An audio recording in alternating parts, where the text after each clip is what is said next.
Thanks for downloading this episode from Teachers Talk Radio. You can find the full schedule and listen back to all our shows at ttradio.org. Enjoy the podcast. I've always considered myself to be a caring head teacher who acts sensitively to support staff mental health. But what I found increasingly difficult was managing the negative impact on staff mental health when resolving issues related to their employment or daily work. Heartfelt Leadership has been developed by Teachwell Toolkit as a handbook to support head teachers to overcome the challenges of school improvement while supporting staff well-being. We know that difficult conversations can quickly turn into conflict if procedures are not fully transparent, understood and followed. Our handbook takes you through step-by-step processes while maintaining mutual respect, avoiding conflict and finding solutions. At Bloomsbury Education, we're passionate about supporting teachers with high-quality professional development books from leading experts. Whether you're navigating your first crucial years as an early career teacher or a more experienced teacher looking to refresh your practice or take a step up into leadership, our award-winning books are here to help. We publish practical books to support teaching across primary and secondary, from the very best in research-led practice to trusted advice on inclusivity, behaviour and curriculum design. Visit the Bloomsbury Education website at bloomsbury.com/education to find out more and use code BLOOMTTR24 to save 20% on all education titles. Bloomsbury Education, books for every step of your teaching journey. Good morning and welcome to the Sunday Social on Teachers Talk Radio with Anna Hudson. Today we're going to be talking about teachers, social media, mobile phones. It's bound to be an enlightening discussion here on Teachers Talk Radio. So without further ado, I'm going to hand over to Anna. Good morning, everyone. Welcome to the Sunday Social with me, Miss H Teachers, aka Anna Hudson. Thank you so much for joining me today. I am absolutely delighted to be back, and I'm really looking forward to unpicking today's show with you all. Now, obviously, from the kind of media you'll have seen this week, the show is about a very controversial topic: social media. But before I dive into that, I want to start, as I always do, with just a little listener check-in. So how are you? How has your week been? Are you in full back to school mode because you've been back now for a week and things are moving into that kind of fast-paced normality? Or are you preparing to go back and there's those back to school nerves? How have your holidays been? I hope that you have had a restful one. I hope that if you're back to your working week, it's been a really positive one. And on that note, what's the one positive from your week so far? And what's the one thing that you're looking forward to? Whatever your plans this week, I really hope that you're taking care of yourself and that you're finding the positives. Remember, it is really important to look after your own mental health. Teaching is a tough job. And that's the amazing thing about Teachers Talk Radio. There's free CPD, there's free people to reach out to, there's a community right here that you can talk to and lean on if you need to. And speaking of mental health, I am absolutely delighted to introduce our new sponsors. It is Teachwell Toolkit. They are a multi-award-winning company, equipping school communities to build a culture of staff and pupil mental health. They're DFE approved and they are an approved provider of the Senior Mental Health Lead programme. They've trained over 100 schools to date and feedback has highlighted how beneficial schools have found that training. And they've actually commented on how well Teachwell Toolkit understands the mental health challenges faced by staff. Now, Teachwell Toolkit was founded by school leaders Steve Waters and Sonetta Bagri. Sonetta and Steve are qualified MHFA instructors and mindfulness teachers. They have an impressive portfolio of skills to support school staff, including counselling, coaching, supervision and mediation. So by signing up to Teacher Well Toolkit's Senior Mental Health Lead training, you have access to a fully resourced, unique programme which will support you every step of the way in your role as a Senior Mental Health Lead in your school. And having done a Senior Mental Health Lead course myself, I know how important that is. And today, in today's show, mental health is going to play a huge part. So I cannot recommend logging on and seeing Teacher Well Toolkit for yourself. So today's show is all about social media, and we're going to deep dive into that for a number of reasons. Mental health, like I said, is really important, and social media plays a big part in that. I think that there are lots of positives and pitfalls about social media. I think you'll have, if you've listened to any of my previous shows, I've talked quite strongly about social media in the past. I'm going to try and keep my views to a minimum to start with, but you better believe I'm going to have a little bit of a say on this. We know that there's a growing rise in teachers and educators using social media. I think it would be remiss of me to not mention the rise in kind of teachers using social media during and post-COVID. You know, when teachers had more time, when classrooms were closed to some extent, I think it opened up a new world, and it opened up a lot of opportunity for people who were teachers to find a profile online, and also for people who aren't teachers to get a glimpse into the real world of education. Now, with that comes lots of positives. It comes knowledge. It's kind of giving people a real take on education, but at the same time, there's plenty of pitfalls. So, while I was researching this, I decided to try and at least get some facts for you, and some of this I think has been really, really interesting. There was an article published recently that said that 65% of teachers belong to at least one education focus group on Facebook. The hashtag Teachers of Instagram has well over 10 million posts, and TikTok is a rising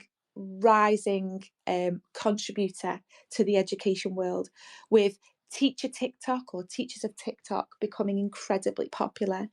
In some of the larger accounts, there are 93,000 followers and 928.8 likes, and that's just on some of the more lower spectrum profiles. So this is a growing industry, and with that comes pros and cons. Even ourselves, as you know, on this show, Tom Rogers has 70.2 thousand followers on Twitter, or X as it is now, which is incredible.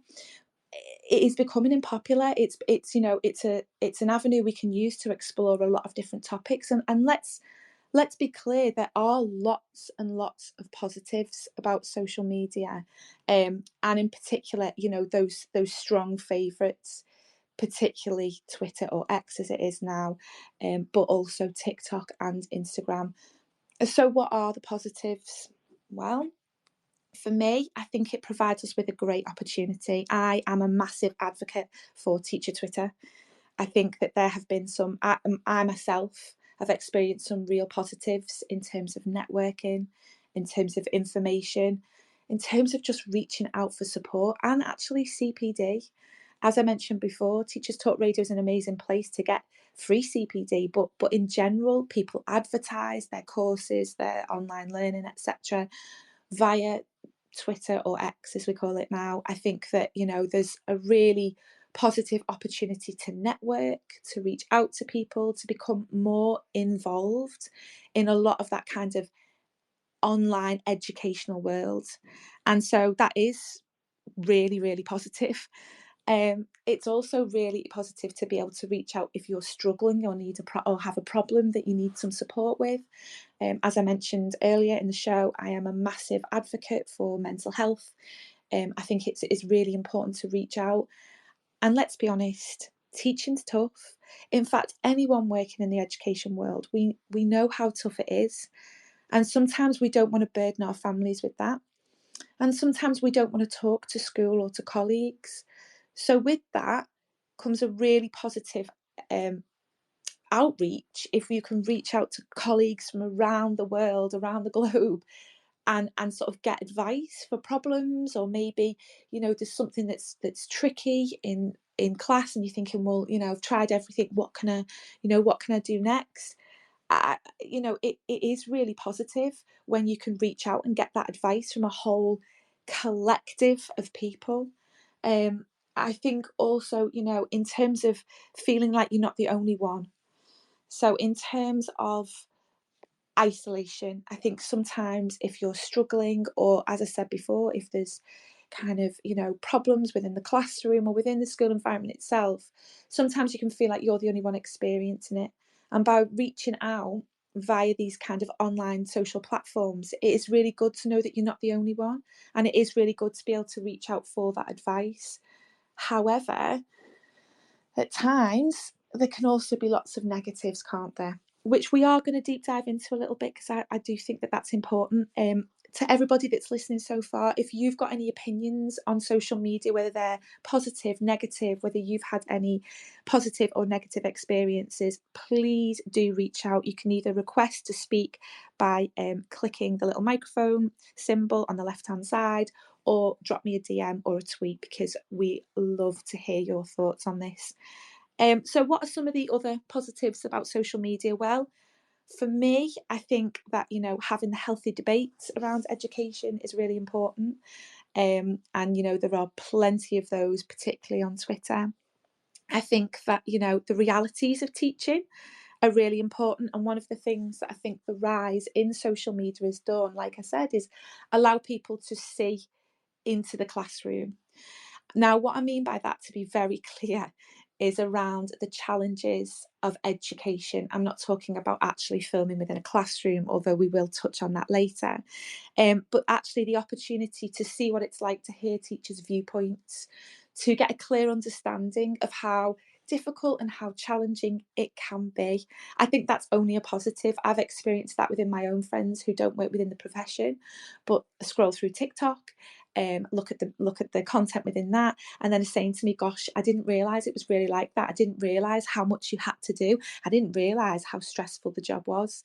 So actually, in some regards, I think that in itself, the realities of the classroom and the realities of teaching and education, can be a really important area to focus on, and a real positive to kind of share that experience and frame that for non-educators. I also think from an education point of view, like I said, to say, oh, it's not just me experiencing that. Or even just to be able to laugh at some of the funny experiences we have that people who don't work in education can't understand. I cannot tell you how many memes, how many little clips and snippets I sent on to colleagues and teacher friends, and we chuckle about them because it either really reflects one of our own experiences or perhaps how we're feeling.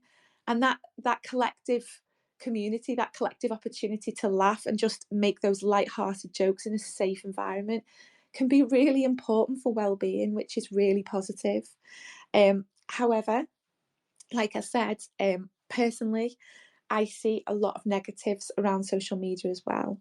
I'm going to put a little question out here, and I would be really interested in any of your responses. Does social media, particularly when filming in the classroom, pose a significant safeguarding risk? I've talked about this on previous shows, but I would really be interested in hearing your opinions on this.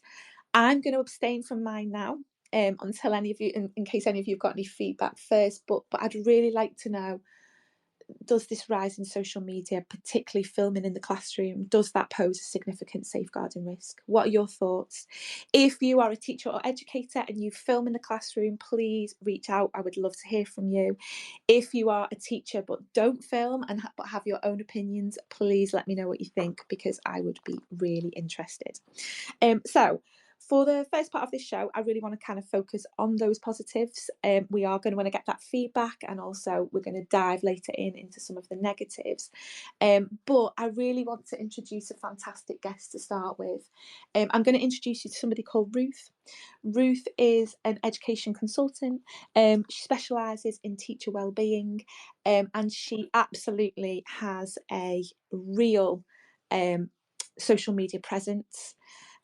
Someone that I really relate to, and that I've taken a lot of top tips from. But I think what I'm really interested in is, and when I reached out to Ruth, part of that reason for that was because I really wanted to speak to somebody who is quite prolific in making content and has that kind of really strong social media presence, and kind of get an idea on what her thoughts were, and kind of what her experience of kind of being in education and also being prevalent within social media, what that experience is like. So Ruth, I'm hoping that you will be able to hear me now, and if you unmute yourself, you'll be able to join in the conversation. Are you there?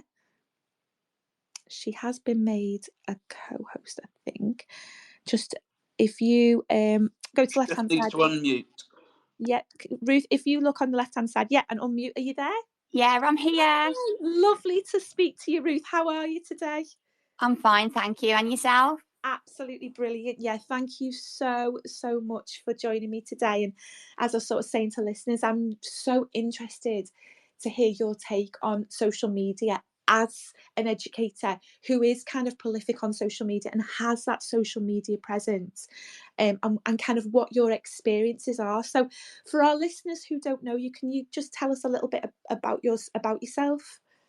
Yeah, so I'm Ruth and I'm currently a head of school within a primary academy in the West Midlands, and I've been in that post for 2 years now.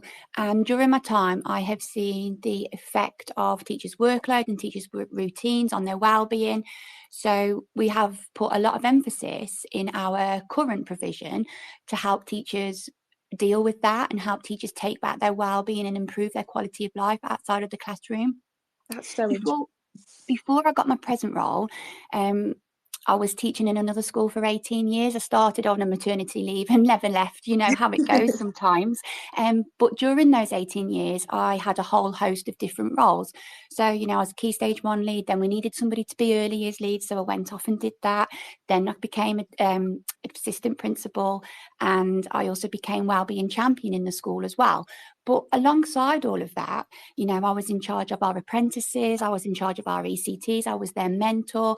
And when I was doing my MPQH, I noticed that actually I never had chance to talk to people about, my professional goals or my personal goals or my well-being, or sometimes even my opinions. Talking to people in education is so important, isn't it? And how often do we have chats by the photocopier, a quick 10 minutes after school, or a quick catch up in the staff room? But how often do we actually get time to talk in depth to people about things that are really important to us, or things that really impact on our progress or the children's progress? We just kind of grab little snippets of time, don't we, here and there? Yeah. So when I was working in early years, if you are an early years member of staff, you have supervisions regularly to check in on yourself, like mini appraisal kind of things.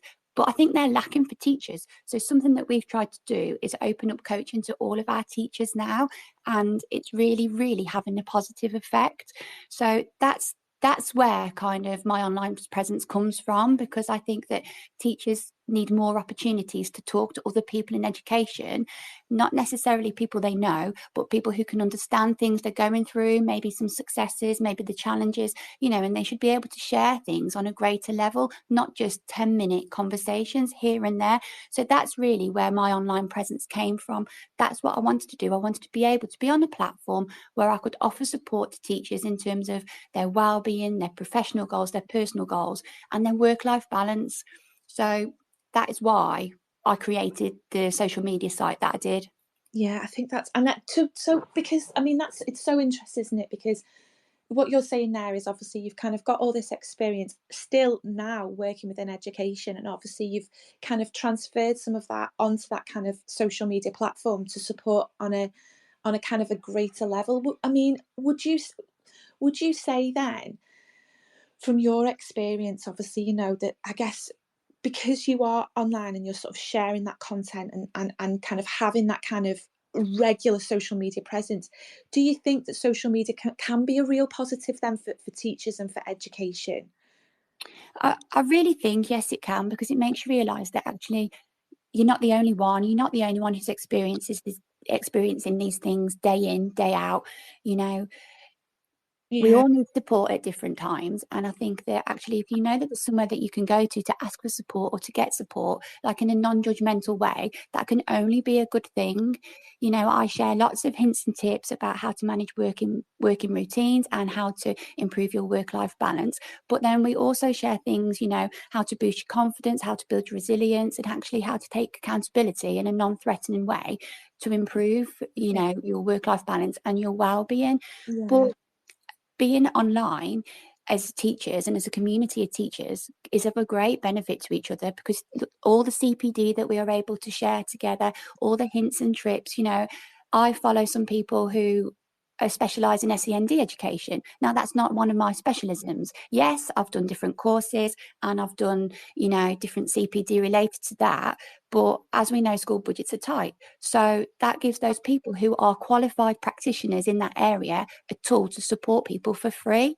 And the more that we can draw on things like that can only be a good thing for us all. Yeah, I mean, I've experienced that myself, where even just sometimes when you've had kind of like a tricky problem where you've thought, you know, when you've kind of gone, I need a bit more info on this, and then you start researching and you think, well, I need this to be put to me I need to see it in a practical point of view. I need to see that in a way that makes sense to me. And you reach out, particularly, you know, there are lots of different, obviously, social media forms, but particularly I found sort of like the edu Twitter world, that kind of teacher Twitter world of just quickly kind of putting a tweet together and saying, no, has anyone got any advice on this? And then you get this feedback and you think, okay, well, it kind of either directs your research a little bit, or it gives you those practical tips to be able to kind of apply within the classroom, or, you know, food for thought. And I think that's some of the real positives that I found as well, where you think, this is like a huge global community here to kind of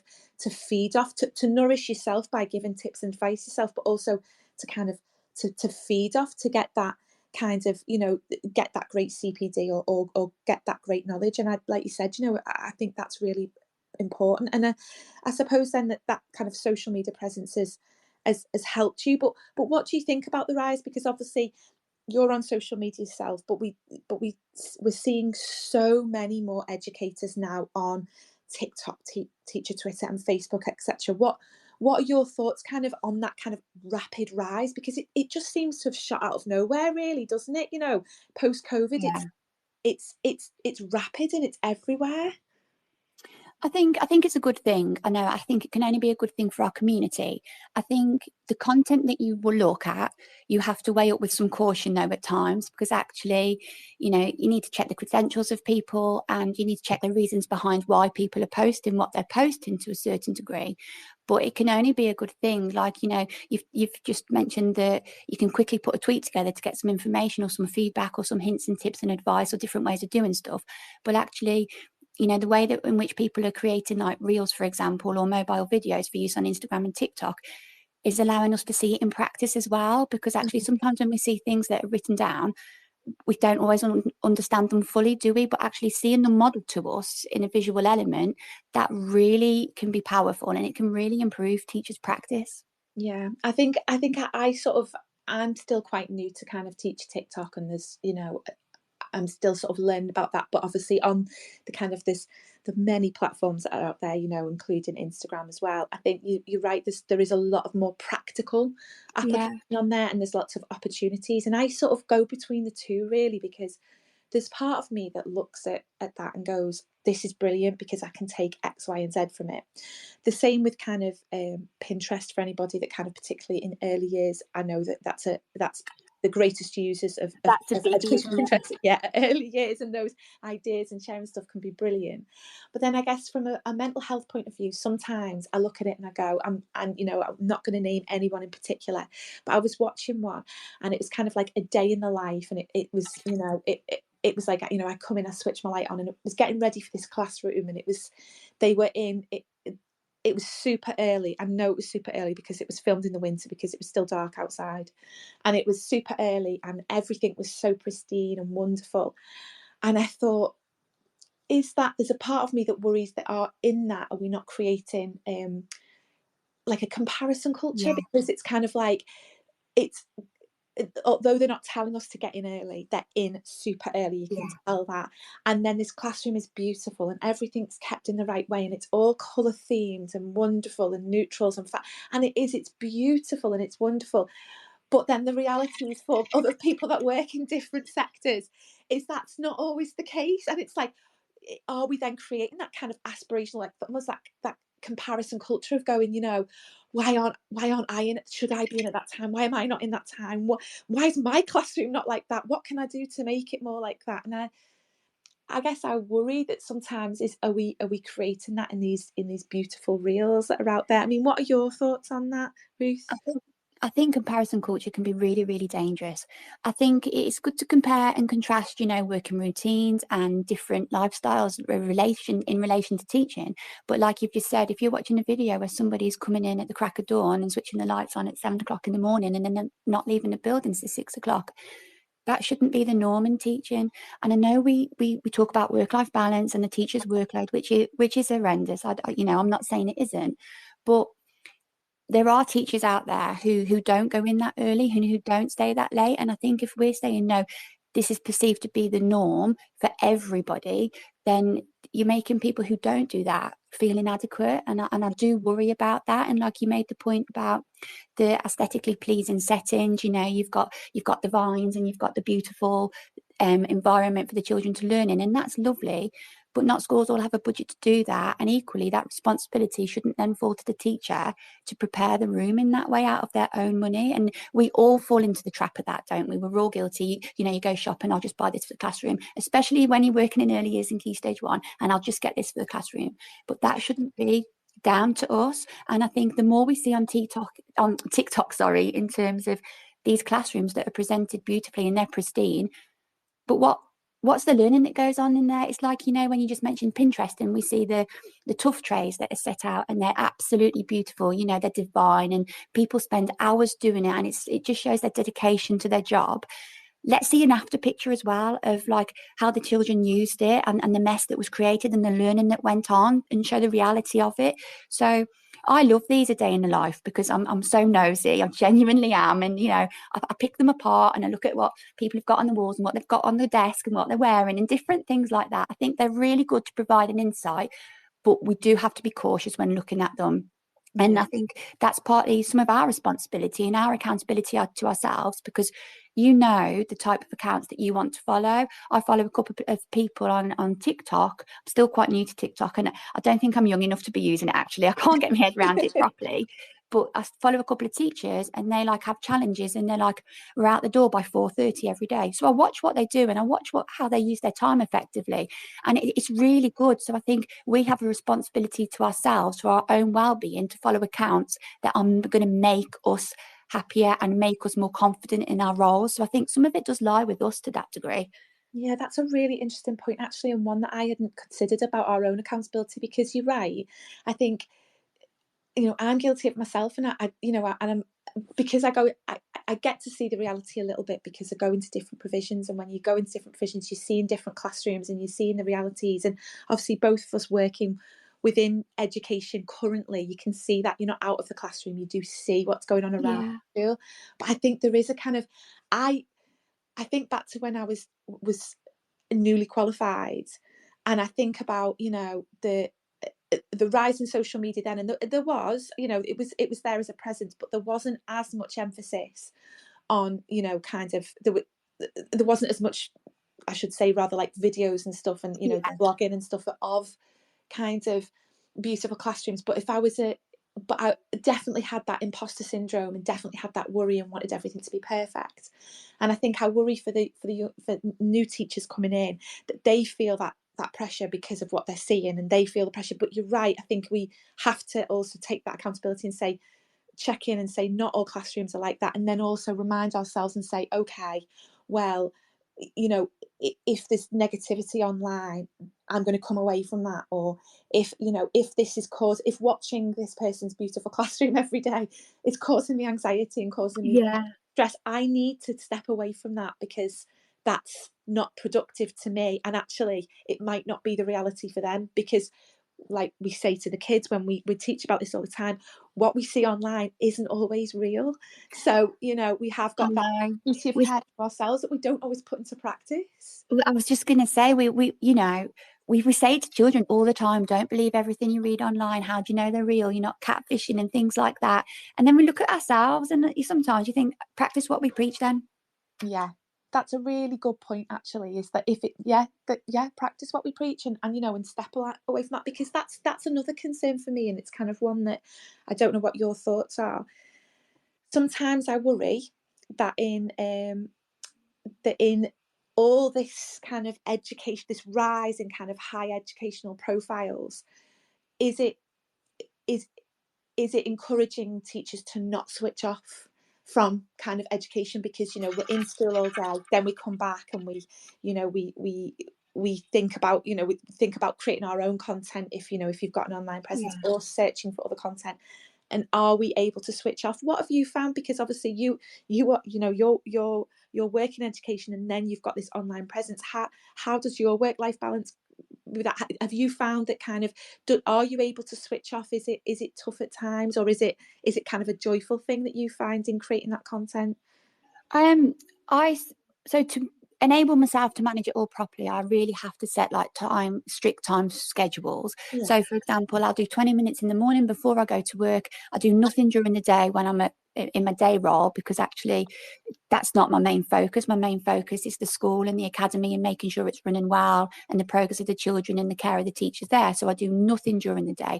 And then when I come home, I have another half an hour to an hour maximum on it. And then I'll have 40 minutes maximum on my schoolwork. So you really have to hold yourself to account. You have to be responsible, and you have to make sure that you stick to the time limits that you're setting for yourself, because otherwise, if you don't, you aren't able to switch off. And I think it's really important for teachers, you know, we need to be happy inside the classroom, and we need to be refreshed and recharged, ready to go each day.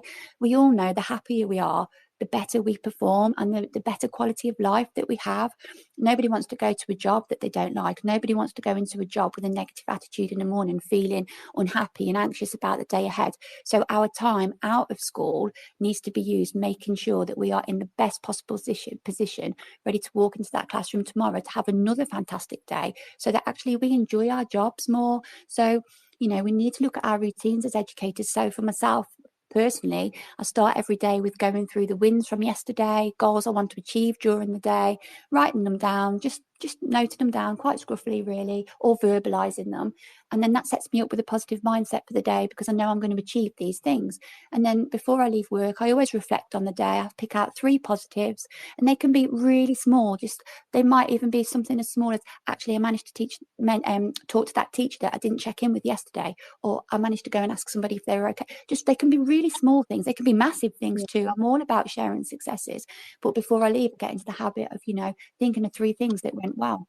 I mean, I love it when on social media people share their successes and and also their challenges. I think that there are lots of positives. Like, you know, when you see educators sharing, like, this has been a great day, or this worked really well, and you think, that's brilliant. And the reason, I'm just going to pause there for a minute, Ruth, because I can see that Tom's on, and I'm hoping that he might be able to answer a question, because in kind of the spirit of that, of sharing things, obviously Tom teaches as well, but then he's got this huge online presence, and he shares a lot of content, and sometimes that's positive, and sometimes it can be satirical and not be as positive. Tom, I just want to ask you, if you're able to talk, do you find that a struggle at all between kind of social media and your kind of your work-life balance, or is it, you know, is that something that, like Ruth, you're quite strict in the parameters with, and that, you know, it doesn't bother you? I don't know if you're able to come on and share that with us, but if you are, please, like, you know, either jump on, or just send us a tweet, because we'd be really interested in knowing that. Because obviously, I think for anyone that's creating lots of content, whether, you know, sometimes it's pushing those boundaries and challenging it, or whether it's really positive, you've got to have those boundaries. And Ruth, like you said, having those and making sure that you are having that switch off times, really important, isn't it? Yeah. definitely. I think that's that's something I'd not thought of as well, because I'm one of those people that will go down a Twitter rabbit hole with education, or we'll go down, we'll be continuously scrolling kind of education on Instagram, or even now on TikTok, and and time has passed, and actually it's not always been productive, and I think it's made me, that's a takeaway tip for me about maybe focusing on the positives in the morning and after school, and then putting the sharing those positives, not just the negatives, but then also putting that time, that time into those time restrictions on, so that I'm being quite clear with when I'm on social media, and even if it's for education, because I'll do that thing to myself where I'll go, well, this is kind of part of the job. This is me learning. This is me, developing. But actually, is it always that? I think you've made such a good point there that I'd kind of not really considered before. But I mean, obviously you're really passionate about mental health, and and making sure that teachers have that opportunity to explore that. Do you think that do you think that there's real positives around kind of sharing successes and positivities online? Because, and also, what about if you're sharing kind of that more negative aspect online, if you've had a tough day and stuff? And because it can be relentless, and it can be, and when you're sharing things, you can put yourself out there and be vulnerable, and sometimes, and I've experienced this myself, you don't always get the response online that you expect. So as somebody that makes kind of like content, and really good content, but obviously you're putting yourself out there, is there a risk with this kind of more kind of teachers being online presence more? Is there a risk there? Are there risks there for their mental health if they're kind of getting negative feedback when they put themselves out there? Yeah, and I think, and that's where we have to be cautious again, what platforms we post on, and who we follow, and who we allow to follow us to some degree as well. Because I've put content on there, and on the whole, it's really warmly received, and I get people inboxing me saying, "Thanks I've tried that today. Thanks, I've really needed to hear this," because I post regularly about another day, another bad day in the classroom, what to do, how to move on from it. Because once you've had the day, it's gone. Park it, move on. Don't dwell on it. Don't stress. Tomorrow's a new day, a new opportunity. So I have quite a lot of messages saying, "Oh, thanks, I needed to hear this message." But I have had some negative messages sometimes when I've said about, you're in charge of your well-being, you're in charge, it's your responsibility, try and hold yourself to account a little bit more. And I'm always really cautious of how I phrase that, because I don't want to come across as patronizing to people, and I don't want people to think that I haven't got a realistic view of what the demands on teachers are, because those teachers are at my school. I know what the demands on the teachers are, so I'm really careful of the way I word things sometimes. But I do have a few like inboxes of, "I don't agree with you, you're talking a load of rubbish, this is not sustainable." And and you have to develop a thick skin. So if you're putting something out there, maybe something hasn't gone as well as you would liked in the classroom that day, and you look for advice and you don't get the advice you want, you just need to remember that actually that's one person's opinion. It's not you, and it's not a reflection on you. And you were just looking for some support, you haven't got the support you needed. Go to a different tool, go to somebody you can talk to in confidence, or somebody that is going to be maybe harsh to a certain degree, but fair, somebody that you trust to speak to. So, and actually, if somebody is being quite negative towards you online, just block it or unfollow, because you haven't got time for that.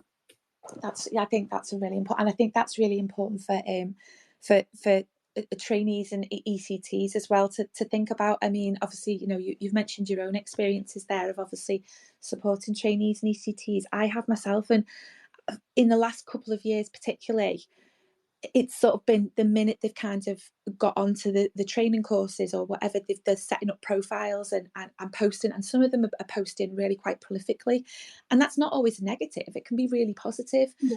But like you said, you've got to be careful what you're putting out there, because there are, for me, and I'm a DDSL as well, there can be quite significant safeguarding risks around that. And while we want to focus on the positives, we want to be mindful in supporting newly those ECTs and new trainees, because it is a bit of a minefield out there when you're navigating it. And like you said, what you're posting, you might have a bad day, you post something, well, that's your digital footprint, then it's there. Whereas and sometimes you can maybe post things that are controversial, and that's not a bad thing, but it can be, you know, it sticks with you. You've got to be ready for It can the snowball, can't it? yeah, When you put something like that out, and you might put one wrong word in, a word that actually people who know you will know how to take it and in what context. But somebody who reads something that you put out after a bad day, who doesn't know you, doesn't know the context, and you could land yourself in a whole host of trouble for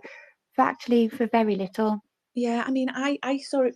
I saw it the other day, and it was my own preconception, but it was on TikTok, and before the kind of the video had even started, it came up with a song from a musical that was a little bit naughty, and I instantly thought, oh, this is going to be really negative about kind of, and why are we referring to kids as naughty? And it instantly got my back up.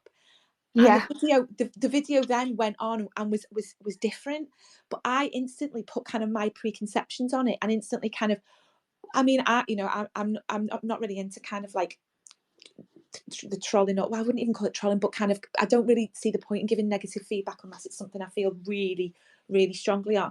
But I could see how quite instantaneously someone who maybe was kind of more prolific with that could have sent a message or put something and said it was inappropriate straight away without seeing the full context of the video and realizing actually it wasn't to do with that. So I think there can be triggers there that then yeah, cause negative feedback, and then if you're getting that regularly, or that negative feedback, I mean, I guess, you know, if you put yourself out there, you've got to be ready for what comes with it. But then I suppose at the same time, when you're getting that relentlessly negative feedback, or if if you're having a bad day and you're feeling a bit sensitive or whatever, it can really impact your mental health. So I think that's really important to remember, that, you know, if you, like you said, if you're not getting that feedback that you want, or maybe if it's becoming a bit much, to reach out in person to people. yeah, Because as much as the kind of the Twitter world and the TikTok world and the Instagram world are lovely, you know, having the chance to speak to somebody in real time, face to face, person to person, and check in and just discuss that incident or discuss what's happening if you are receiving kind of negativity online is really important, and something that, you know. and I think some of that comes down to as well, knowing which platforms or which accounts to post things on. Because I think sometimes you get different levels of negativity on certain different social media platforms. So I think sometimes that's down to us to be mindful of, actually, I know if I'm going to go and ask for advice, I'm going to go and ask in this closed forum that's Yeah, specifically for example, for ECTs. If I had a challenge, I would go and ask in that closed environment that is specifically for ECTs, so that we could draw on each other's experiences. But if I was wanting to post about something to do with the more general aspect of school life, I'd probably throw something out there on Instagram, because I know that they serve two different audiences. And I think that's what we need to remember as educators when we're posting too.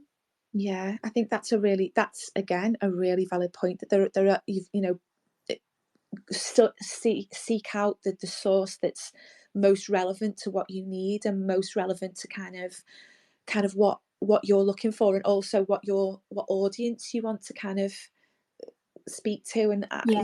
yeah, I think that's a really important aspect. Share my day. If you've got a child in your class who can't do this, try this, X, Y, and Z. That's the kind of thing I look at mostly. So from a safeguarding point of view, the only thing that would raise concerns with me is if there were actual children in the video, which it doesn't sit right with me, because I think if you've got children in your videos, and I know there are some out there, I just think, where have you had permission from? And you don't know what someone else is going to do with that video. And I think it could be then going into a minefield of different circumstances. Yeah, I mean, I've talked about this before, but I have massive issues around kind of like filming in classrooms, and you know, pupils being the kind of, even their voices, you know, when we've got teachers who record kind of like call and response, etc.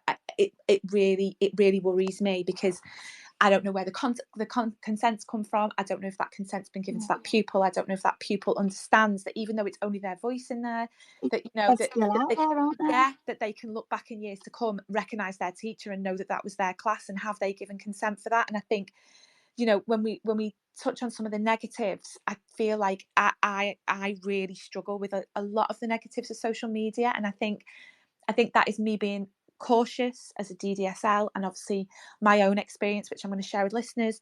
But I think, yeah, I just, it's partly why I wanted to do this today, and I'm so glad that you could come on and talk about your experiences as a content maker, because I have a very small presence online. You know, I absolutely adore being part of Teachers Talk Radio, and this has been something that's been a massive sort of step out of my comfort zone, because before that my presence was even in smaller, and I was kind of like I was a viewer, not a tweeter. You know, I wasn't tweeting that much, every now and then, yeah, but more kind of like learning and using it as that kind of opportunity to kind of get CPD and have and you know, look at discussions and kind of contribute in small amounts. But I don't have, even now, a huge online presence, and so to hear kind of your experiences be quite positive, you be quite, you know, not rigid but quite strict with yourself in when you're creating content and when you're not. I think that is so important, because I think it really gives that other side of it. And obviously your experience on the whole of making content is really positive, and you've been quite strict as well about, kind of like you said, you don't post things that you know, that involve pupils, so there's no risk there either. And I think that's really interesting, and a really positive way to look at it, because I think if I'd not had that today, I can sit here and talk about all the negatives, but actually we're not celebrating some of the positives. And I think, yeah, I think that's really important. So I want to ask you another question. I'm going to pose a question, and then I'm going to just give a little shout out. So I'll leave you with it for a second while I give a little shout out to our sponsors, who are absolutely amazing. But this is the question: in light of this rise now in you know, education influencers and social media platforms for educators, how do people navigate it? What are the best ways? What are your top tips? How do people navigate it positively? And while you're doing that, I'm just going to very quickly read out a little message from our sponsors, because I am absolutely delighted to tell everyone that the show today has been sponsored by Teach Well Toolkit. Now, this is a multi-award winning company equipping school communities to build a culture of staff and pupil mental health, which is so important. They are a DFE approved provider of the Senior Mental Health Lead programme and have trained over 100 schools to date. Feedback has highlighted how beneficial schools have found the training, and commented on how Teach Well Toolkit understands the mental health challenges faced by staff across the UK. Teach Well Toolkit was founded by school leaders Steve Waters and Sunita Bagri. Sunita and Steve are qualified MHFA instructors and mindfulness teachers, and they have a really impressive portfolio of skills to support school staff, including things like counselling, coaching, supervision and mediation. So by signing up to Teach Well Toolkit's Senior Mental Health Lead training, you'll have access to this fully resourced, unique programme, which will support every step of your way in your role as a senior mental health lead in your school. And it's such an important role. I can't stress it enough. I've done the senior mental health lead training myself. It's invaluable within a school. It's so important. And I think it's really important for navigating things, including social media, because I know that even you know, teachers' own experience of the online world, not necessarily as a social media influence, but even within their own social media profiles, can prove challenging. So having that mental health lead qualification is really important to support your staff and also your pupils. So back to you, Ruth. Ruth, I obviously asked you that question about kind of, you know, positively navigating the social media world. You know, have you got any top tips for kind of listeners who are either maybe wanting to be in that kind of world and produce more content, or maybe who are kind of starting out into the world of social media? What are your thoughts? How do we navigate this positively? I think if you are going to be a follower more than, you know, create your own content, I think then the top tips for that would be follow accounts that share your vision for teaching, follow accounts, you know, that share your outlook and share your mindset in relation to teaching. Follow accounts that promote positivity in relation to teaching, because we've already touched on the point that actually it's really easy to look for the negatives. So flip that, look for the positives, and look at all the good work that is going on in teaching, and celebrate all those wins that people have.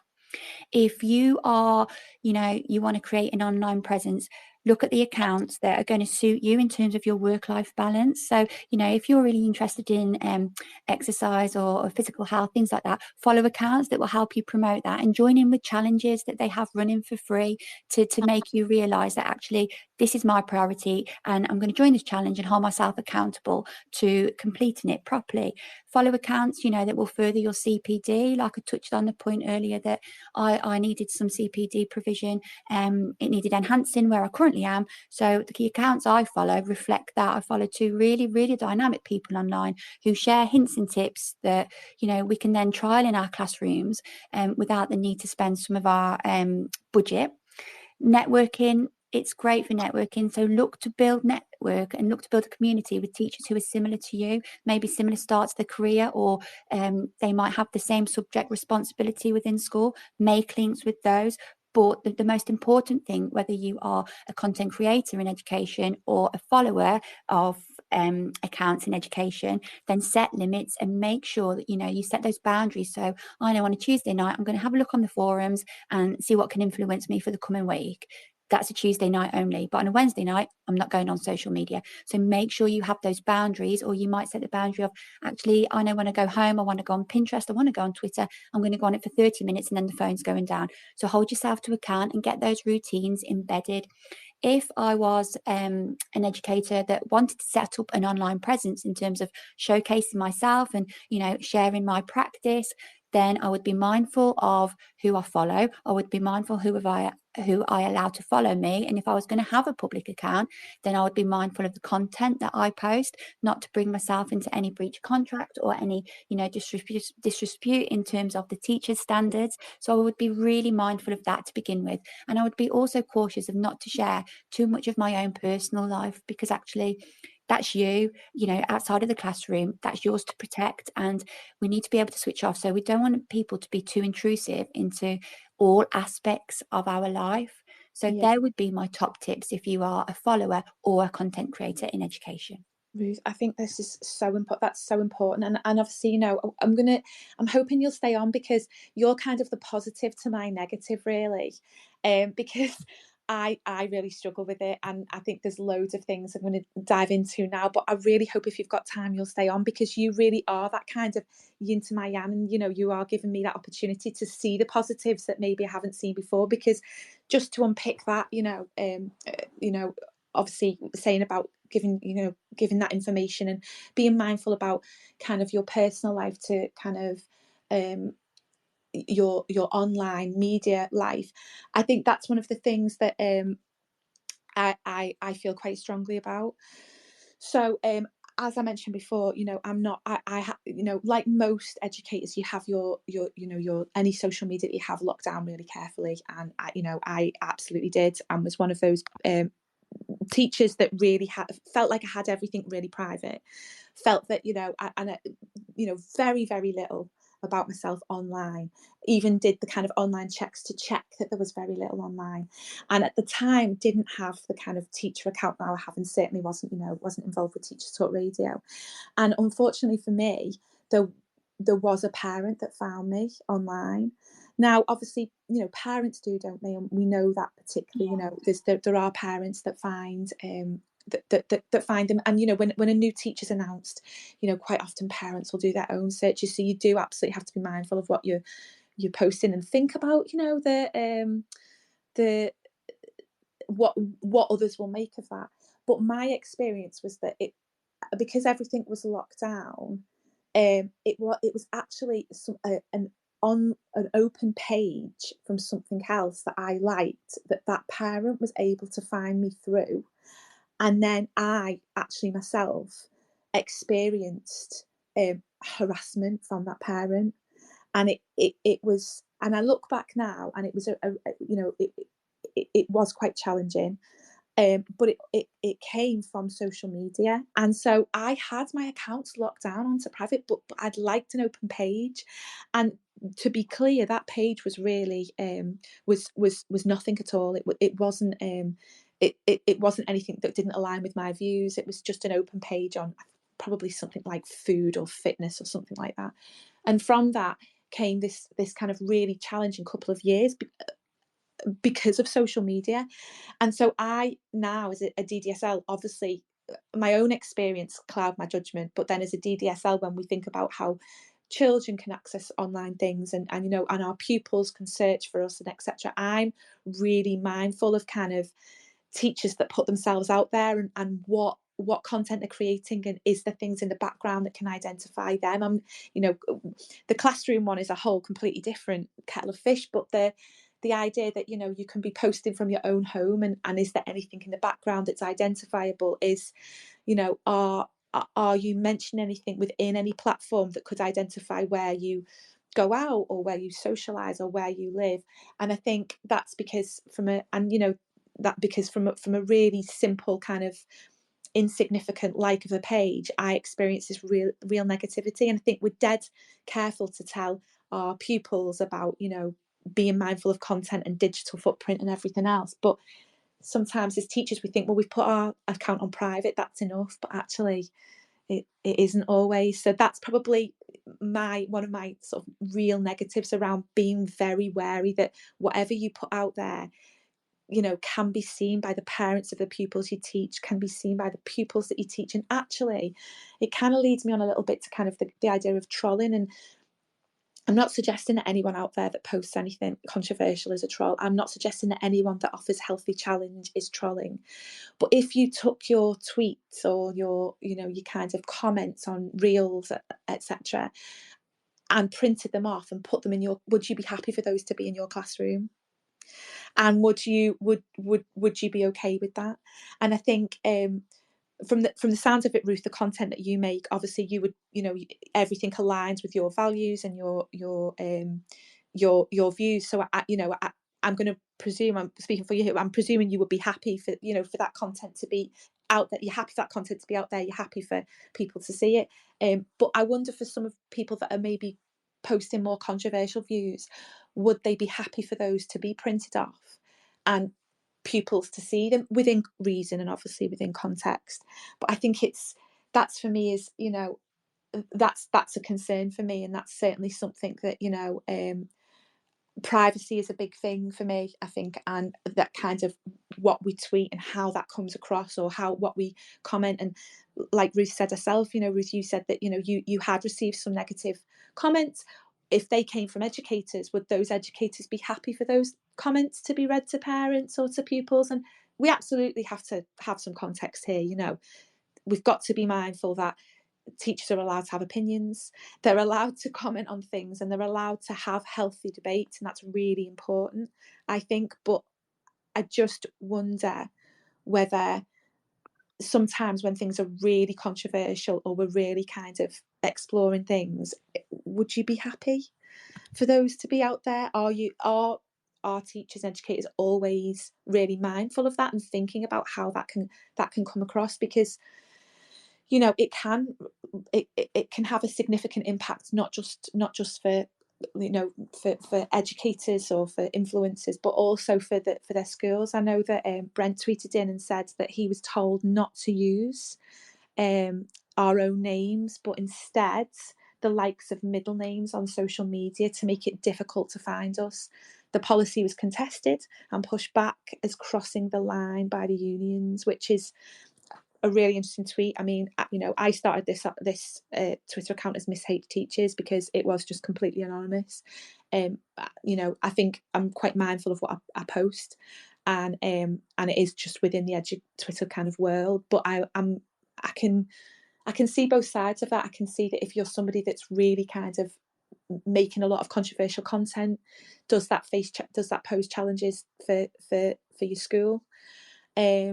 But if you're making really positive content, surely your school would want to be associated with that. And I think that's also like a really, really important point to make, that not everything is negative online, and some content creators are creating really positive and helpful tweets and posts and reels that actually schools want to be part of, because it promotes the values and the ethos of the school.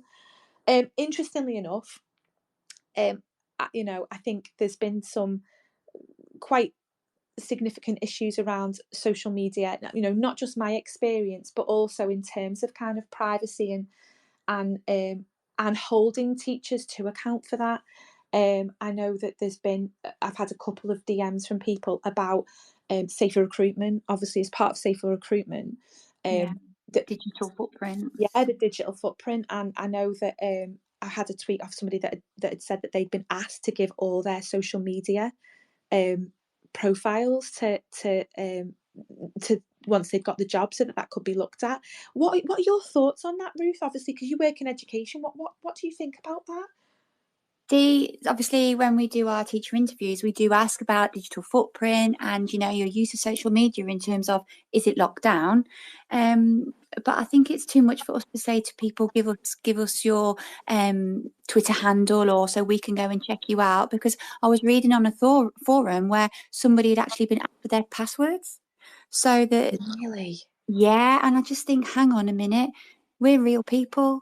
Yes, we're teachers, but we're people and we've got a life. And I think, you know, none of us would purposely set out, well, I'd hope none of us would purposely set out, you know, to put something too controversial out there, because I think that we're very mindful, well, I know I am, and the teachers at our school are very mindful of what we post in terms of who can see it, when it's accessible, and the wording that we do use, because we wouldn't post something that, you know, we wouldn't then go into school and say.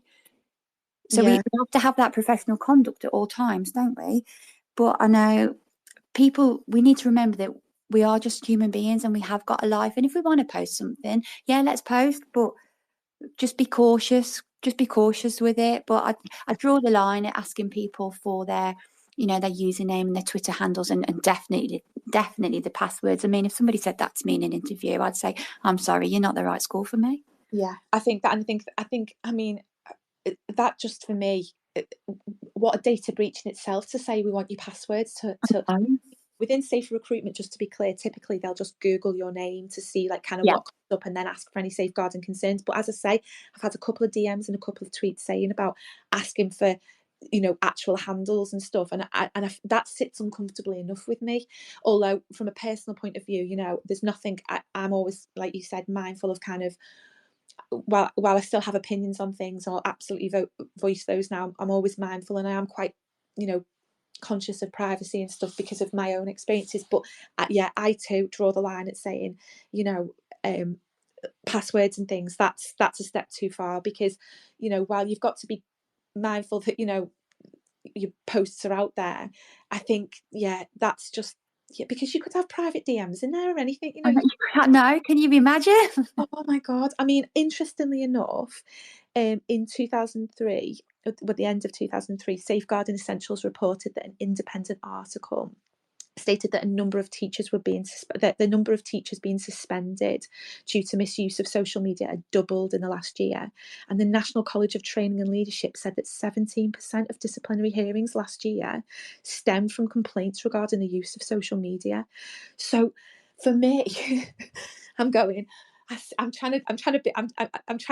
keep, Ruth, I'm trying to keep with your positives. I'm trying to keep with all the great positives that there are. But at the same time, the alarm bells are flashing and I'm going, 17% of disciplinaries are around social media.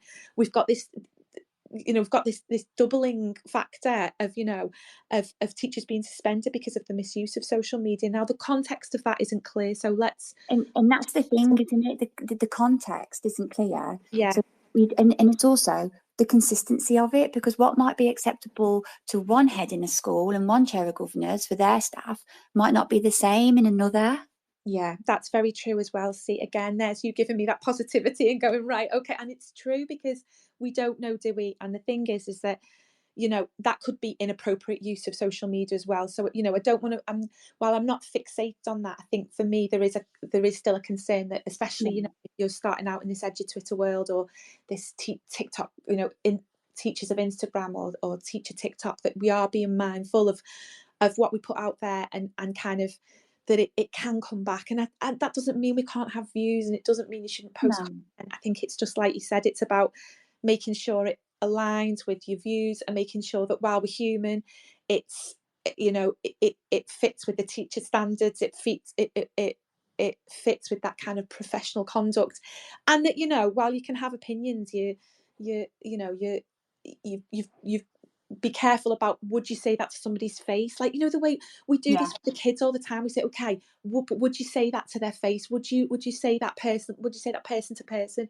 How would that, if I read that out to you now, how would it sound? I think we need to sometimes apply that deep-rooted teaching that we do from a PSHE, from a safeguarding point of view, to pupils, to staff, because sometimes when we've had a bad day or something really triggers us online, you can react and bite back and say something. And actually, we tell our pupils to take a breath and not do that because it's a digital footprint, but we forget to do that ourselves. Now, we've had a really interesting, Paul, I know you're listening, and thanks for listening, as always, amazing.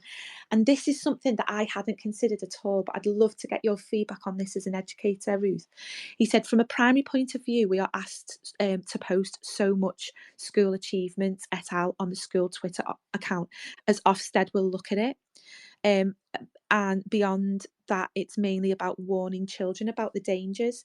Now, what I think is really interesting about that is because it would be remiss of me not to say that although lots of schools have accounts, lots of schools also have teacher accounts, like class accounts. And when is that expected to be posted? And is that contributing to teacher workload? What's the truth? So in my previous school, we had a Twitter account for the whole school, and we just took it in turns to post. And, you weren't expected to do it every day. Maybe I'd do it as early years lead one day, the history lead might do it the next day. And it was just a 2-minute job. And we had the consent form signed by all the pupils, so we know who could go on it, who couldn't. We were very careful not to get the front of the heads. We tried to get the back of the heads as much as we can, things like that. But it wasn't an onerous task. We had a early years Facebook page that myself and my apprentice ran, and again, we just uploaded a quick photo every day that we'd taken once the children were out of the classroom, things like that. And it was really manageable. At my current school, we have nothing like that. We don't have a Facebook page, we don't have a Twitter account, because actually that's not part of our journey yet. We're not there yet. We've got other priorities, and that just unfortunately isn't one for us. But I think schools that I think we've lost Ruth there for a minute. I think I'm back. Oh, there you go. Hi, Ruth. Okay. I don't know how far I got on that, but like you made a really good point about teacher workload, in terms of if you've got a Twitter account, say for year 4, when's that teacher expected to do it? Are you going to plan 20 minutes into their school day so that they can do it? Because they shouldn't be they're obviously solely in charge of that, but the responsibility to post shouldn't just be on them every single day, because that's an additional task you are asking them to do each day. So schools that have these accounts, it should be a shared responsibility, and there should also be, whether it's 5 minutes at the end of the day, there should be some time factored in for it, because again, you're increasing the workload.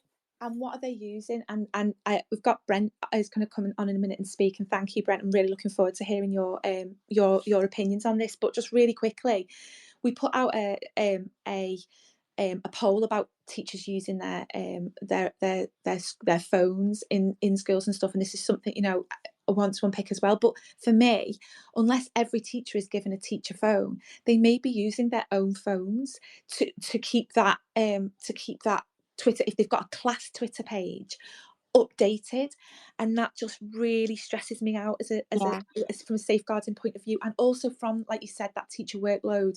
But also, I mean, even if it's a case of taking the picture and deleting it straight afterwards, even if they're using their computer to take the photo, and then they're uploading it, and then they're using their phone, just tweeting afterwards, that to me, you're using your own personal phone to feel stuff, and I really disagree with it. I don't think teachers should have anything on their phones. They should have their work emails on their phones. I don't think they should have things like their school Twitter accounts, their school Facebook accounts, and I don't think they should have Class Dojo on their mobile phones either, because the minute you download that app onto your phone, you are accessible 24/7, and that should not be the case. Absolutely. And also, so many people got in touch after this poll. It was so interesting, and I think it was 68% of staff said, well, no, we should be able to trust to have it. We have it away. And I understand for emergencies and things, you may need your phone, and I'm not talking about a phone being locked away in a desk, but so many came back with, oh, well, it's for 2-factor authentication. And I'm like, I have access to it. I have a work phone that's used for that 2FA. I understand, but we have specifically work phones for that, so that there is no safeguarding risk using our own phone.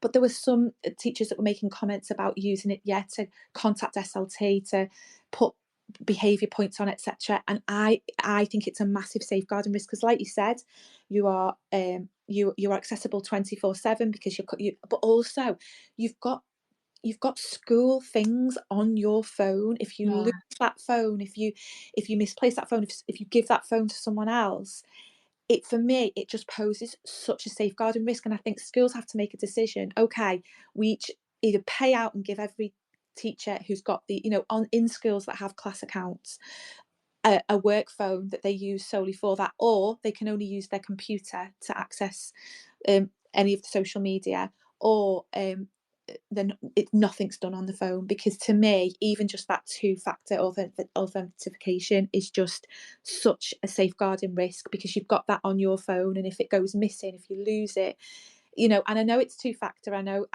it's meant to add that extra security, but for me, it's just a massive safeguarding risk. Yeah. Brent, you're here. I'm just wondering what you'd like, jump on, tell us what your thoughts are.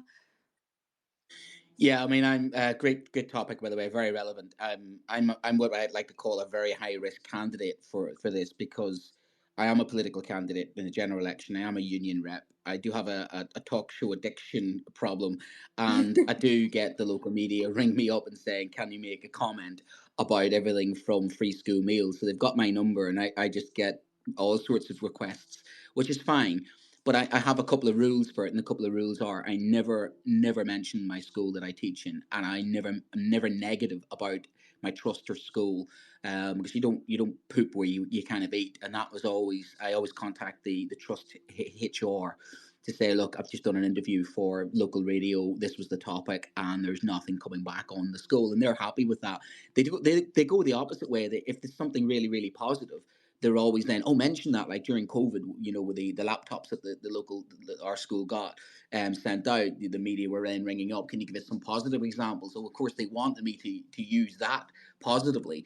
And that's the thing, we can't uninvent the media. We are out there, and many of us use social media because it keeps us fresh, keeps us what we're doing right now in Teachers Talk Radio. So I think there's that balance that has to be have, and that balance between being professional. And as you say, you're right. I would not say nothing online that I wouldn't say in the classroom, or I wouldn't say to parents. Now, I'm always honest and bluntly honest, and have radical candor conversations with parents and kids. So I would say I struggle to sometimes keep within that line, but I keep it within that line. But it's not to say that I haven't seen staff members and colleagues of mine as a union rep who I think have crossed the line. And one of the examples is when kids have turned around and comment and said a member of staff is always on their phone in lessons. And that's an awkward conversation I've had with one of my staff members, to say, well, can you please stop doing that, because it's not looking. And they give me some valid reasons why they're wrong. Conversation of, it's not looking good, it doesn't look good. And another conversation with another member of staff who was searching for, on the school computer, searching for items and doing some shopping. Oh my. And you think, well, what do you? Yeah, exactly. Oh, And Brent, can I ask you something? Sorry to so interrupt your flow, but that yeah, teacher that was on their phone in the classroom, was yeah, that a school phone or their personal phone? personal phone. Oh, see, I can't, unless so when we did this poll, well, when it was put out, and there's people saying, what if there's an emergency, or there's teachers that track, their insulin levels, etc. I have no problem with that. Yeah, That's explained to a class beforehand. Yeah. It's and there's emergencies where absolutely you need to have your phone, have it on loud in your pocket, or have it in the desk but on loud. I understand sometimes we're humans, we've got families, we've got emergencies, it needs to. But if that was just for kind of, to me, that's sackable. If it's just because it's such a safeguarding risk if they're on their phone and it's for personal use or to update, whatever. I just, it just rings such alarm bells with me. Because And early years staff can't have their phones, can they? yeah, and that's a good point as well, because we have this guidance, didn't we, that came out in 2024 to kind of, and it is guidance, to say, we need to think about phones in the classrooms and how you're going. It's up to the head teachers, but to kind of gently suggest we ban them. And you're right, Ruth, teachers can't, pupils can't, shouldn't be having them in the classroom. And it does say, in the guidance, staff should not use their personal use their mobile phones for personal reasons in front of pupils to meet school expectations, although there may be occasions where it's appropriate to use them. So I think I would really worry about that. I mean, obviously you've handled it really well and had that gentle conversation, but I think you probably been much more gentle than I would have. Right. Well, it was because, I mean, we have had internet issues. We have got terrible network issues. And I myself sometimes have got my mobile phone out, used my 4G, and actually registered the children on my mobile phone because the school computer system's not working. So there is times in emergency situations where we'd say, right, it is a mini Yeah. computer, and I have found myself using it in a mini computer. Or, for instance, I can't find a calculator, and I'm doing percentages, and I'm doing percentages for mock exams. I grab the phone, I use it as a calculator. So there is that aspect of it as well, where it isn't just a mobile phone; it is all the other functions that you've got in as well, the homework apps. And you're absolutely right about there is this massive mission creep with how teaching gets into us now, with the emails, the apps, the homework apps, the recording of the recording of data, the recording of students' personal sort of positive and negative points, all that. And sometimes you see people actually grabbing the phone and doing it quick that way, and it is getting to that stage where you probably need the school to provide. I think some schools need to provide better technology, Yeah, they do. because what's on my phone sometimes is better technology than what I'm actually presented by a 10-year-old computer system with an internet that seems to have hamsters running it, where they're going around in a little circle, and somebody 60 to 50p in the meter. And that's the problem with the chronic underfunding of education. I think some people have just got used to using their phones to supplement the lack of what they've got, and I think that leads to bad habits. But on your point, one of the problems you've got is authenticity and kudos for the kids, in the sense that you're telling kids not to do something. One of the things that always rancors in the kids is when we as adults say, you can't do this, but we can do this. They don't like that. They really don't like. And if they can't use their mobile phones, it creates that sense of resentment of, they see a teacher using a mobile phone. It's like, well, that's not fair. And we all know how they feel when they have that sense of injustice and unfairness. So that's how I handled it with our colleague of, like, look, you can't stand in front of the children and lecture the children and tell them that they can't have a mobile phone and you've got your mobile phone. That just completely undermines your position and authority in the classroom, doesn't it? Yeah, absolutely. But I mean, to me, it just does present like such safeguarding risks as well, because you could, even from a point of view of a pupil accusing you of taking a photograph, and you haven't, but they know it's your personal phone. He's took a photograph of me, he's recorded me, and or he or she or whoever. It opens up so many risks around that, around kind of information, and like Ruth said, also having all these apps on your phone, you're then taking that into your home, your home life, aren't you? And there's the temptation to go back on, oh, I forgot to give those, those, if primary, something like dojos, etc., or the rewards and sanctions, oh, I'll go back on and do it, and it kind of then infringes onto your home life as well. And that's, for me, is a real issue. Now, Brent, I wanted to ask you really quickly. Obviously, you do have a big online presence, and you obviously you work at Teachers Talk Radio as well.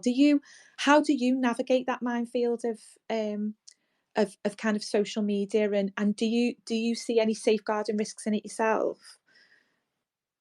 Yeah, I mean, look, I've been trolled by people on all sorts of political fringes. Yeah, I've had, you mean, the thing is, you're a teacher, you grow thick skin, so you learn by experience.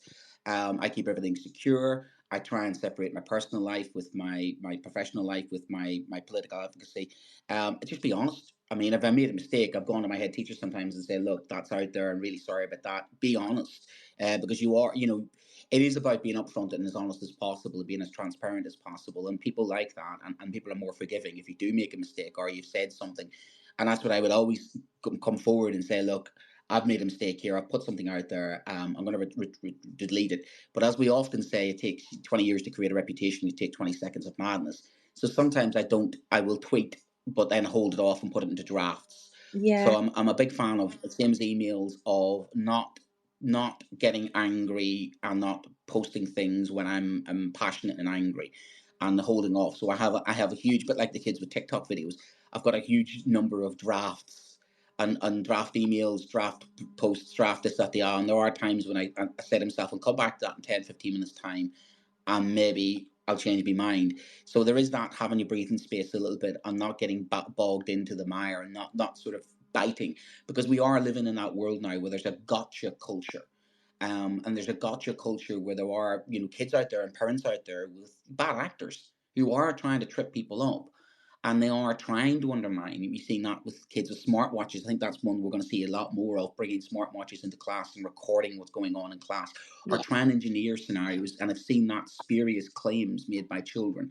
And I think we're not far away from more, I think, monitoring in the sense of cameras and things like that for evidence purposes. So I think we're going to have to professionalize ourselves and be very, what's the word for it? You want to be as passionate as possible, and you want to draw kids out as passionately as possible, but you have to do it in a way that you don't compromise yourself. And it is really, really tricky thing to do. It's a tricky thing, but that's why we're professionals, we're teachers. And that the golden rule is, I would not say or tweet anything I would not be capable of saying in front of a parent or in front of the children themselves. And that's my golden rule. So anything I always put out is, would that pass the test? If one of my parents saw that, would they go, well, that's just Mr. Poland, and they understand who I am? I wouldn't say anything sexual, any swearing, anything like that. You've got to be professional. You've got to be somebody. I suppose, to finish it off, I'm a parent myself. I have to always ask myself the question: what I want my child to be taught by me, what I want someone, what I trust that person with my own child. And my own children are the most sacred, sacred things in the world. And I've got to feel that the person that I trust them with is a person who I can trust. It has got, the certain morals and values. So it has to come down to that morality and values, and it has to come down to making sure that those morals and values match the school that you're in, the cohort of children, and the context is important. So anything I would always put out would be in the guys. The back of my mind is always thinking, am I going to let myself down here? Am I going to, destroy my own reputation? And that little voice at the back of my head sometimes keeps me from doing things. There's a little devil on one shoulder and a little angel on the other. It's like that cartoon character you used to see, with the devil saying one thing and the angel saying the other. Well, luckily the angels do tend to win, thankfully. Brent, I asked a question. I posed a question before that I'd just like to pose to you, but thank you so much for coming on. Do you think that this kind of rise in social media influences, the teacher TikTok, the teacher Twitter, the teacher Instagram, and do you think does it pose a significant safeguarding risk, particularly with the kind of the filming in the classroom, etc.? Do you think it poses a safeguarding risk? Yes, it does. It does, but it also poses a massive bonus as well, for what we're doing right now. It's again, it's that kind of double-edged sword, isn't it? You've got the possibilities now of sharing good practice, the possibilities of networking, the possibilities of cross, ideas, and social media is just one of those things, isn't it? How we handle it, like what we're doing right now, is amazing. It's brilliant. It's exactly what we need to do. But the other side of it is, of course, it's how some people want to use it, manipulate it, destroy it. AI starts to scare me. AI starts to scare me in ways when children try and say to me, "Sir," I had this conversation recently with the kids. It goes, "Sir, I like your TikTok account," and I'm like, "Well, that's interesting because I don't have a TikTok account." And they're like, "Well, you've got a TikTok account." No, I don't. And it's just basically, I saw what it was, and the kids had pulled images from me off online and created this TikTok. And thankfully it was quite, what's the word I would say? It was quite complimentary. But it had me thinking, imagine if I was, tell a kid off, and I tell a parent off, what's to stop them going and creating some fake account, and with all of my images and stuff that are out there, and materials, and recordings, they could splice and dice. I mean, Tom Rogers himself, that was one of the things during COVID, that the kids were using weren't they? He put that on BBC, wasn't it? They were using our TikTok, our videos, wasn't it? Our online videos that we did, and Zoom recordings, and they were turning them into things, and then turning them into horrible TikToks. So it does need regulation, Yeah. but we have to self-regulate as well. But we need protection. I'm going to be honest with you, the online safety bill doesn't go far enough. I think we need to use common sense. But I think also as professionals, we need to have support. And I think too often, I think we are guilty till proven innocent now. I've had too many of my colleagues come to me and say that, they're presumed that they've done something when they haven't. And I think there's a definite switching of we have to defend ourselves a lot more than we've ever had to. Yeah, I think that's really interesting. I mean, for me, the videos that are posted in the classroom, I've got a real worry with. I mean, me and Ruth obviously discussed around pupils being involved in them, whether, it's just their voice or not. That for me is a safeguarding risk. I think when teachers use kind of like their lanyard, or like Ruth said, if you are posting your classroom, what's on your walls? Is there anything identifiable? Is there pictures of pupils, etc.? You've got to be so careful. And is everyone doing that when they're first starting out? I don't know, but I also agree with you, because I've done searches myself on TikTok and found school accounts that have not been set up by schools. And it's, from your experience, obviously it sounded like it's been reasonably mild, but it's still a complete infringement of your rights. And yet, when particularly with TikTok, it's very difficult to get things taken down. And so I think that for me is, you've posed such an interesting point there around that, is that we talk about online safety for pupils a lot, and we do a lot of work around that. There's national charities around that, but are we doing enough to provide online safety for teachers, whether they choose to put themselves out there or not? Because that's the other thing, isn't it? Do all teachers feel that they can? For example, if there's a school Twitter account online, when in some schools they post the photographs of the staff online, do all staff want that? Because some staff choose to have no social media presence, and because those images can be lifted and then put onto things, can't they? So I think you've posed a really good point there. Are we protecting our teachers and our staff enough? I think perhaps in our digital policies and our online safety policies, we talk a lot about protected children's rights, and also about teacher conduct, which I've talked about today. But have we actually explored teachers' rights when they are victims of online trolling, of fake accounts being set up? Are schools doing enough to support them? And are they doing enough to support teachers online who do face trolling or do face negative? The honest answer is No, no. I'd agree. Because as much as I've had sort of funny accounts set up, I've had colleagues who have had horrible accounts set up. Wow. And they have, to the point. And equally also, this is the other thing, is that we're easily more traceable now through the likes of social media, LinkedIn, where I've had two incidents of two colleagues who've had children rock up at their homes with masks up and all sorts of, and this has been happening in our local community, where the police have had to be called, and the police officer turned around to one of my colleagues and said, "It's such a shame that you live in the same community that you teach in."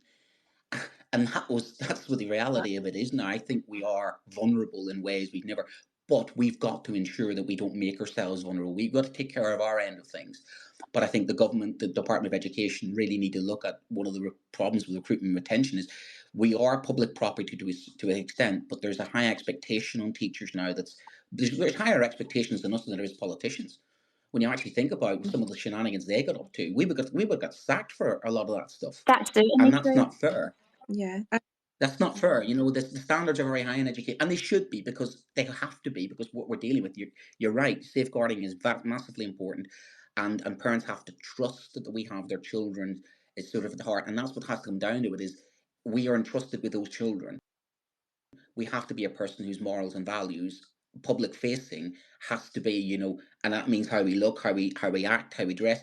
When I always say to a student teacher, when I have a student teacher coming in, if you look like a teacher, talk like a teacher, walk like a teacher, act like a teacher, the children treat you like a teacher.